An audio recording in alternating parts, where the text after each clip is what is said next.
মারা যতদিন পর্যন্ত বেঁচে আছে মাদেরকে ছাড়বেন না। একদিন চলে যাবে পৃথিবী থেকে এই মারা, তখন বুঝবেন মা চলে যাওয়া যে কি জিনিস। এটা আমার মা আমাকে বলে মাঝে মধ্যে যে আমার মা আরো কয়দিন বেঁচে থাকতো, মাকে একটু সরি বলতে পারতাম অন্তত। অনেক সময় মার কত কথা কত খারাপ ব্যবহার করছি। মাকে কোনোদিন তুচ্ছ করবেন না।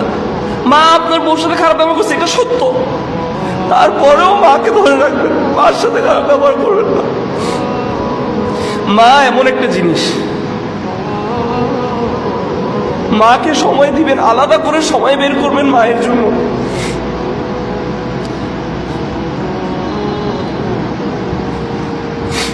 কোনোদিন মায়ের চোখে চোখে তাকাবেন না, কোনোদিন মার দিকে চোখ গরম করবেন না।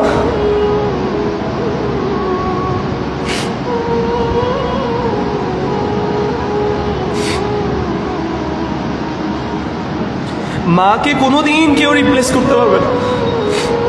মা যত ভুল করুক, ভালো না লাগলে দূরে চলে যাবেন, একটু যে চুপ করে বসে থাকবেন, তাও মার দিকে তাকায় হাসবেন, মার জন্য দোয়া করবেন। মা দিনের কথা না শুনলে মার জন্য তাহাজ্জুদে কান্না করে দোয়া করবেন, তাও মাকে ছাড়বেন না। মার সাথে কোনো দিন গলা উঁচা করে কথা বলবেন না। সেম বাবার সাথেও কোনো দিন গলা উঁচা, যদি করে থাকেন আজকে বাসায় গিয়ে মা বাবার কাছে ক্ষমা চেয়ে নেবেন।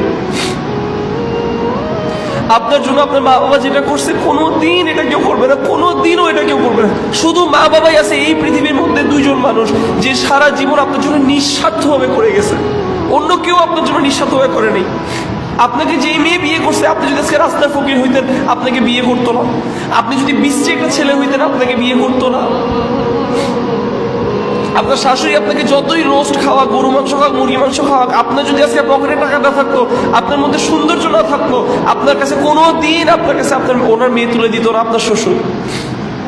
আপনার বস আপনার যত ভালো, আপনার দিনী ভাই আপনার যত কিছুই হোক না কেন, শেষ পর্যন্ত সে তার নিজেকে চুজ করবে, আপনাকে চুজ। কিন্তু আপনার মা বাবা নিজের সবকিছু ছেড়ে দিয়ে হইলেও আপনাকে ধরে রাখছে।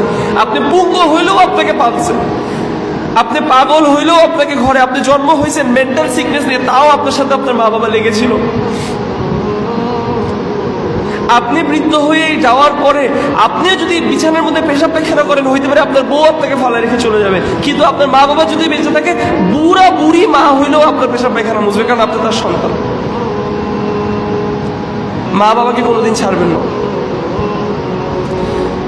মা বাবার শুকরিয়া গুজার আমরা কিভাবে করব? তাদেরকে বেশি বেশি ভালোবেসে এবং তাদের জন্য দোয়া করে, বেশি বেশি দোয়া করে। এটা করে আপনি আপনার মা বাবার শুকরিয়া গুজার করবেন, এবং এটা দিয়ে আপনি আপনার মা বাবার হক পূরণ করতে পারবেন। এবং এই আয়াতগুলোর ফাওয়াইদ থেকে এটা আসছে যে মা বাবাকে অমান্য করা, মা বাবার কথা অমান্য করার সিভিয়ারিটি কত বেশি, কত ভয়ঙ্কর, যে আল্লাহ সুবহানাহু ওয়া তাআলা ডিরেক্ট অর্ডার করছেন যে মা বাবার হক আদায় করো, মানে মা বাবার কথা অমান্য করো না। মা বাবা যদি আপনি কোনো মুবাহ কোনো কাজে ডাকে, সেই কথা আপনি শুনতে বাধ্য, শুনবেন, অবশ্যই শুনবেন। ঝগড়া করবেন না, তর্ক করবেন না। মা যদি পছন্দ না করে আপনার লাল কালার কাপড় পরা, অথবা আপনার সবুজ, বাদ দেন, দরকার নেই আপনার ওই লাল কালার পাঞ্জাবি পরা। মা যদি পছন্দ না করে আপনার ওইখানে যাওয়া, দরকার নেই আপনার যাওয়া। যে জিনিস আপনার জন্য ওয়াজিব সেটা যদি পছন্দ না করে, সেটা আপনি মানতে বাধ্য, সেটা আপনার করতেই হবে। মা বাবা না মানলেও কিছু করার নেই। কিন্তু অসংখ্য জিনিস আছে যেটা আমাদের জন্য ওয়াজিব না, কিন্তু আমরা আমাদের মা বাবার সাথে সেটা নিয়ে ঝগড়া করতেছি, এবং ওই ঝগড়া দিয়ে আমরা তাদেরকে দিন থেকে আরো দূরে ঠেলে দিচ্ছি, আরো দূরে ঠেলে দিচ্ছি। এমনও সময় আছে তারা বলছে, তুই যে ব্যবহার করছিস এটা যদি ইসলাম হয়, আমি ইসলাম চাই না। এই কথা যদি আপনার মা বাবা বলে অথবা মনে মনে করে, আপনার সেটার জন্য কিয়ামতের ময়দানে জবাব দিতে হবে আল্লাহর সামনে।